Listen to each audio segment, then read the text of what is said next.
Bonjour Madame Levrato, Bonjour. merci d'avoir accepté notre invitation et de nous avoir rejoints ici pour cette interview. Quelques petites informations pour vous présenter rapidement. Vous êtes docteur en sciences économiques et vous êtes à la tête, directrice de recherche au laboratoire Economics, qui est directrice au CNRS du laboratoire Economics, excusez-moi. Et du coup, est-ce que vous pouvez nous parler un petit peu plus de Economics? Qu'est-ce que c'est? Quels sont les sujets d'études en ce moment? Qu'est-ce que vous étudiez là-bas? Alors Economics, c'est un laboratoire de recherche en effet du CNRS qui est localisé à l'université Paris-Nanterre. C'est un laboratoire généraliste, environ 120 permanents, enseignants-chercheurs et chercheurs CNRS et à peu près autant de doctorants. Il est structuré en différents axes, dont un qui travaille sur entreprises, territoires, énergie et développement durable. Et je m'inscris donc dans cet axe. Et mes travaux portent plus précisément sur les trajectoires de croissance des entreprises en lien avec les territoires et depuis quelques années sur le développement des métropoles et leur capacité d'entraînement du reste des territoires, régions ou ensemble du pays. Le tout à partir de données microéconomiques et mésoéconomiques et des modèles d'économie spatiale. D'accord, on comprend du coup pourquoi le lien avec la ville se fait assez aisément. Enfin, pas si aisément ça, justement. C'est une question qu'on pourrait se poser. Comment est-ce qu'on analyse justement ce lien entre ce que peut apporter une métropole à une entreprise et ce qu'on regarde? Quels indicateurs on regarde dans ce genre d'études?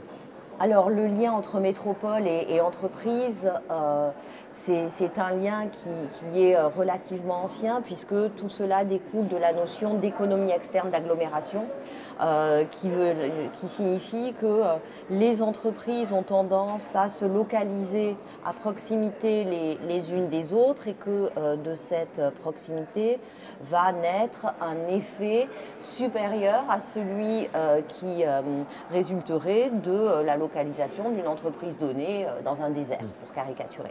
Donc le lien entre territoire et entreprise est assez direct et les questions qui se posent, c'est de savoir dans quelle mesure il y a une valeur ajoutée pour une entreprise d'être localisée dans un milieu métropolitain, valeur ajoutée en termes d'emploi, de création de valeur, justement, d'investissement, d'innovation.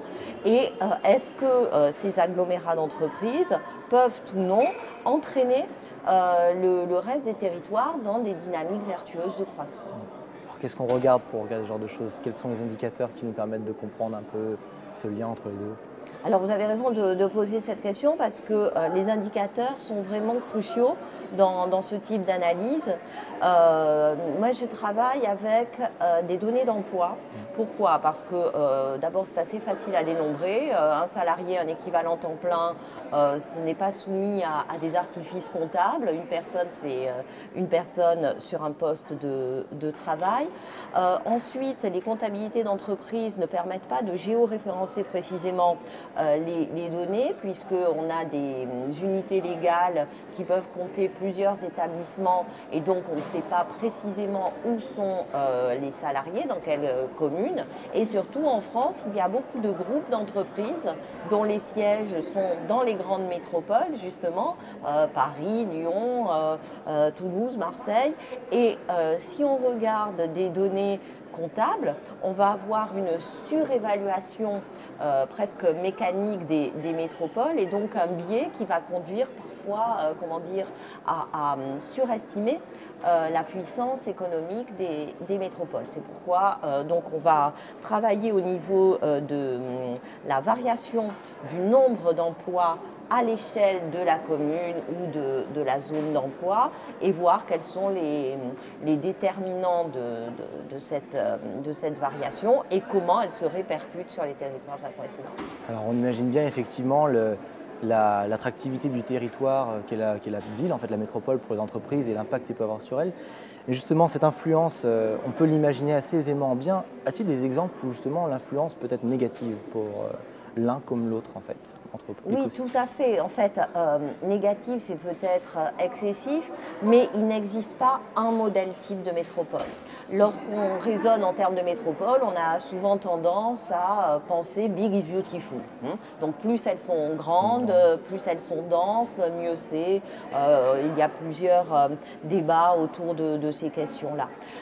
Lorsqu'on regarde donc les métropoles presque une par une, mais avec une approche quantitative, on s'aperçoit qu'il y a des métropoles qui rayonnent plus que d'autres sur le reste du territoire, des métropoles qui sont plus repliées sur elles-mêmes, certaines qui exercent des effets finalement relativement proches autour de la frontière administrative de la métropole ou à l'intérieur de l'aire urbaine, alors que d'autres vont au contraire avoir des relations qui vont sauter des espaces. Voilà, donc je crois que ce qui est important de retenir, c'est qu'il existe des métropoles très rayonnantes.